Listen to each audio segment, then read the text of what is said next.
Hello viewers, welcome to GKL classes and today we are going to Hindi की जो है worksheet करने जा रहे हैं क्लास 6 की। और ये आपके आंकलन कार्यपत्रक 3 है आपका। यहाँ पे विद्यार्थी अपना नाम लिखेंगे और यहाँ पे अपने टीचर का नाम लिखेंगे। तो इसकी डेट जो है वो है 17 सितंबर 2021। तो निम्नलिखित गद्यांश को पढ़कर नीचे पूछे गए प्रश्नों के सही विकल्पों के सम्मुख बने गोले को पेंसिल या पेन से जो है आपको इसमें भरना है। तो यहाँ पे जो हम अपनी वर्कशीट जो है वो स्टार्ट करते हैं। यहाँ पे लिखा गया शिमला के काफल भी बहुत याद आते हैं, खट्टे मीठे, कुछ एकदम लाल कुछ गुलाबी, रस भरी कसमल, सोच कर ही मुँह में पानी भर आए।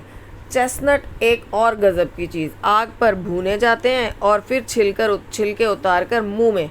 चने ज़ोर गरम और अनारदाने का चूरन। हाँ, चने ज़ोर गरम की पुड़िया तो जो तब भी वह अब भी नज़र आती है। पुराने कागज़ों में बनाई हुई इस पुड़िया में निरा हाथ का कमाल है। नीचे से तिरछी लपेटते हुए, ऊपर से इतनी चौड़ी कि चने आसानी से हथेली पर पहुंच जाएं। कुछ बच्चे पुड़िया पर तेज़ मसाला बुरकवाते और पूरा गिरजा मैदान घूमने तक यह पुड़िया चलती। तो वहाँ का जो गिरजा मैदान है, वहाँ घूमने तक सब लोगों के हाथों में कह रहे हैं ये पुड़िया होती थी, जो मोस्टली लोग ये जो यहाँ पे खाते थे। एक एक चना पापड़ी मुंह में डालने और कदम उठाने में खास ही लय रफ्तार थी।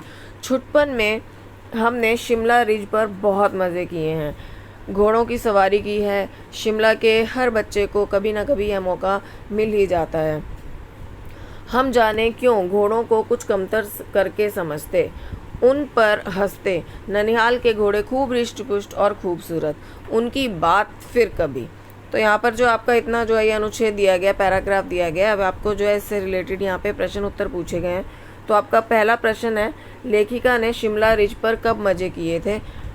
तो यहाँ पर जो है लेखिका ने जो है इसका जवाब जो आपका आएगा छुटपन में। ऑप्शन ए जो आपका करेक्ट है। यहाँ पे ऊपर देखिए, यहाँ पे लिखा हुआ है छुटपन में हमने शिमला रिज पर बहुत मज़े किए थे। तो इसका आपका करेक्ट आंसर क्या है? छुटपन में। आपका सेकंड क्वेश्चन है, हष्ट पुष्ट और खूबसूरत घोड़े कहाँ के होते थे? तो ये रहा लिखा, ननिहाल के घोड़े खूब हष्ट पुष्ट और खूबसूरत। तो यहाँ पे दादा के, फूफा के, ननिहाल के या चाचा के। तो आपका ऑप्शन सी करेक्ट है, ननिहाल के घोड़े। कहाँ के काफल बहुत याद आते हैं? पटना के, शिमला के, लखनऊ के या भोपाल के? तो यहाँ पे शिमला की बात हो रही है, तो आपका ऑप्शन बी करेक्ट है, शिमला के। अब इसके बाद हम आगे बढ़ते हैं। आपका क्वेश्चन नंबर 4, चना जोर गरम की पुड़िया किससे बनाई जाती थी? नए कागज़ से, पुराने कागज़ों से, सादे कागज़ से या लिखे कागज़ों से? तो आपका ऑप्शन बी करेक्ट है, पुराने कागज़ों से।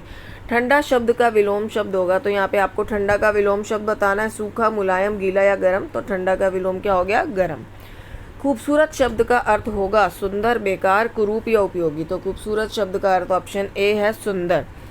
इनमें से संज्ञा शब्द होगा अनारदाना, बीमार, देहांत या सुखी? तो अनारदाना की संज्ञा क्या होता है? किसी भी व्यक्ति, वस्तु या चीज़ के नाम को संज्ञा कहते हैं। तो अनारदाना जो है वो आपकी खाने की चीज़ हो गई, तो यह अनारदाना जो आपका संज्ञा शब्द हो गया। प्रश्न 8 है, इनमें से सर्वनाम शब्द क्या होगा? तो सर्वनाम शब्द कौन से होते हैं? जो संज्ञा के नाम पे प्रयोग होते हैं, यानी किसी के नाम की जगह हम जो बोलते हैं। तो यहाँ पे समुद्र, झरना, पर्वत, ये सब तो आपके संज्ञा हो गए। तो इसमें आपका सर्वनाम क्या है? वह। D option is a correct answer. इसके बाद आगे बढ़ते हैं। आपका क्वेश्चन नंबर 9। क्वेश्चन नंबर 9 है, इन शब्दों से में से तत्सम शब्द चुनकर लिखिए। तो पुष्ट, मज़े, मौका और कमतर। तो इसमें जो है आपका पुष्ट शब्द जो है वो है तत्सम शब्द। तत्सम शब्द वो शब्द होते हैं जो संस्कृत भाषा में जो है वो लिखे जाते हैं, यूज़ किए जाते हैं। और जल और नीर, प्रश्न 10 आपका, जल और नीर शब्द किस शब्द का पर्यायवाची शब्द है? तो ऑप्शन दे रखे हैं आपको, आदमी, हवा, पानी और पशु। तो आपका ऑप्शन सी करेक्ट है, पानी। तो जल और नीर जो पर्यायवाची शब्द इनके क्या है? पानी का जो है ये दोनों के दोनों पर्यायवाची शब्द हैं। आई होप आपको आज की वर्कशीट अच्छी लगी होगी। प्लीज़ चैनल को लाइक और सब्सक्राइब करना मत भूलिएगा। Thank you for watching.